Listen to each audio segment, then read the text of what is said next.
இது இருக்கா? இது ரைட் சைட். இதுக்கு மேல லைனிங்கோட ரைட் சைட நான் வைக்கிறேன். வச்சுட்டு ஃபர்ஸ்ட்டு கீழ அட்டாச் பண்ணிக்கிறேன். எக்ஸாக்ட்டா 1/2 இன்ச். இந்த 1/2 இன்ச்ல நம்ம ஃபர்ஸ்ட்டு லென்த் மார்க் பண்ணும்போதே 1/2 இன்ச் குடுத்துட்டோம். கரெக்ட்டா? லென்த் பிளஸ் 1 இன்ச் பண்ணோம் இல்லையா? அதுல ஷோல்டர்ல ஒரு 1/2 இன்ச் போகும். கீழ ஒரு 1/2 இன்ச். ஓப்பன் பண்ணிட்டு லைனிங் மேல டாப் ஸ்டிட்ச்.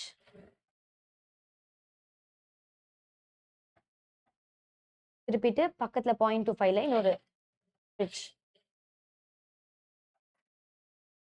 இந்த 2 டாப் ஸ்டிட்ச் வந்துட்டு நம்ம ஹெம் லைன்ல மட்டும் தான் குடுக்கணும்.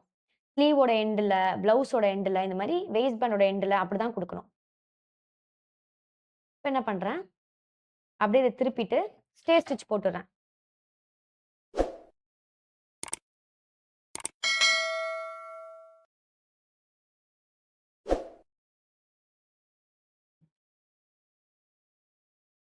அவ்வளவுதான். இப்போ வேஸ்ட் பேண்ட் நமக்கு ரெடி. புதுசா இருக்கும் இந்த மெத்தட். நெறைய பேர் வந்துட்டு இப்படி வேஸ்ட் பேண்ட ஃபர்ஸ்ட் கம்ப்ளீட் பண்ண மாட்டீங்க. பட் இந்த மெத்தட் ரொம்ப ஈஸி. கன்சீல் ஃபினிஷிங் பண்ணும்போது ரொம்பவே ஈஸியா இருக்கும் இது. ஓகே? ஸோ வேஸ்ட் பேண்டும் முடிஞ்சிருச்சு. இப்ப என்ன பண்ணணும்? இது எல்லாமே பிரஸ் பண்ணிட்டு, அதுக்கப்புறமா இத எல்லாத்தையும் ஒண்ணா அசெம்பிள் பண்ணிக்கணும். ஓகே? அவ்வளவுதான். இப்போ இங்க நமக்கு வேஸ்ட் பேண்ட் இப்படியே அட்டாச் ஆயிரும். வேஸ்ட் பேண்ட் நம்மளுக்கு எக்ஸாக்ட்டா கிடைச்சிருச்சு. இப்போ இங்க சென்டர் ஃப்ரண்ட் டாட் இருக்கு இல்லையா? அந்த டாட் எங்க இருக்கோ, அங்க தான் வந்து இந்த ஷார்ப்பான பாயிண்ட் வரணும். வேஸ்ட் பேண்ட்ல இருக்க ஷார்ப்பான பாயிண்ட் வந்து இந்த சென்டர் ஃப்ரண்ட் டாட் இருக்க இடத்துல தான் வரணும். இப்போ இது மெயின் ஃபேப்ரிக், இங்கேயும் மெயின் ஃபேப்ரிக். ஸோ இந்த right side over right side நான் இப்படி வைக்கிறேன். இப்படி ஓப்பன் பண்ணுங்க. ஓகே? இப்படி வைக்கிறேன். இதுல கரெக்ட்டா 1/2 இன்ச் இங்க இருக்கு. இந்த 1/2 இன்ச் ஜாயின் ஆச்சுன்னா போதும். அதுக்கு வெளிய இந்த ட்ரையாங்கிள் ஷேப் எக்ஸஸா வந்தாலும் பிரச்சனை கிடையாது. எக்ஸஸா தான் வரணும்.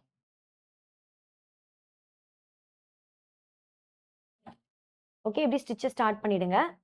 இந்த எண்ட் இருக்கு இல்லையா? இது கரெக்ட்டா இப்படி வரும். ஏன்னா, அங்க ஷார்ப்பான பாயிண்ட்ஸ் எதுவுமே கிடையாது. இப்படி வச்சு இத பின் பண்ணிடுங்க. இப்போ வேஸ்ட் பேண்ட கொஞ்சம் கொஞ்சமா மூவ் பண்ணி, நம்மளோட பாடி பார்ட்ல மேல இருக்க பார்ட்டுக்கு ஏத்த மாரியே வச்சுட்டு வாங்க.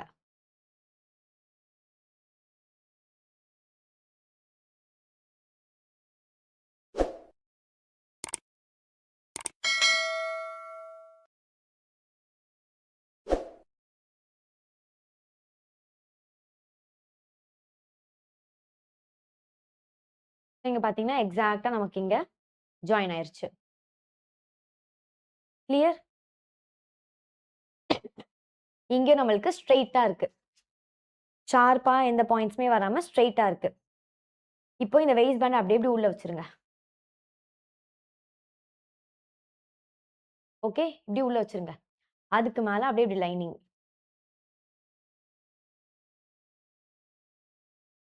ஓகே? அப்படியே இங்க இப்படி மேல லைனிங். இப்ப இப்படி திருப்பிக்கிறேன் நானு. ஏன்னா, இங்க ஆல்ரெடி நம்ம ஸ்டிட்ச் குடுத்துருக்கோம் இல்லையா?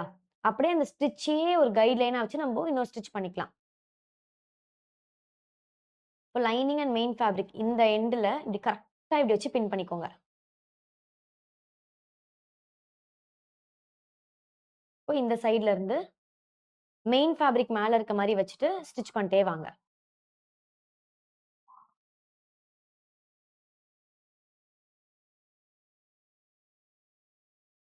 கரெக்ட்டா 1/2 இன்ச். நம்ம ஆல்ரெடி ஸ்டிட்ச் பண்ணியிருக்கோம். அப்படியே அதுக்கு மேலேயே ஸ்டிட்ச் பண்ணுங்க. இப்போ இதுல நீங்க இன்னொன்னு கூட பண்ணலாம். என்னன்னா, இந்த டாட் இருக்கு இல்லையா?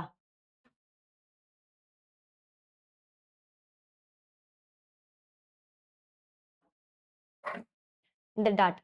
இத அந்த டாட் எந்த பக்கம் ஃபோல்டடா இருக்கோ, அந்த பக்கம் அப்படியே இப்படி இத மடிச்சு விட்டுருங்க.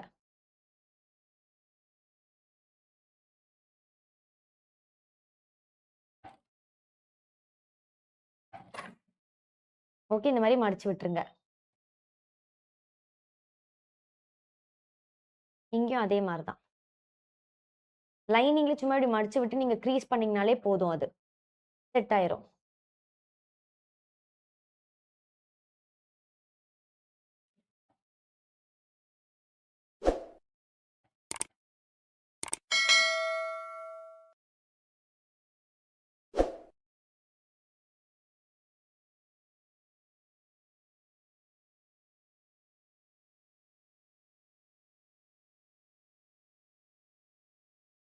கிளியர்? ஸோ இங்க பார்த்தீங்கன்னா, நம்போ இந்த வெய்ஸ்ட் பேண்ட் வந்துட்டு இங்க அட்டாச் பண்ணியாச்சு. இங்க நம்மளுக்கு கர்வ் இருக்கு இல்லையா? அதனால இங்க நாட்ச். இந்த நாட்ச் குடுக்கும்போது மெயின் ஃபேப்ரிக் அண்ட் லைனிங் 2மே சேர்த்து தான் நான் இங்க நாட்ச் குடுக்குறேன். ஓகே? இப்போ இப்படி டர்ன் பண்ணிட்டேன். லைனிங்க டர்ன் பண்ணிட்டேன். இப்போ லைனிங்க்கு மேல டாப் ஸ்டிச் இப்படி குடுக்கும்போது, எக்ஸஸ் எல்லாமே லைனிங்க்கு கீழ இருக்கான்னு பார்த்துக்கோங்க. இப்படி ஓப்பன் பண்ணுங்க. இந்த இடம். ஓகே?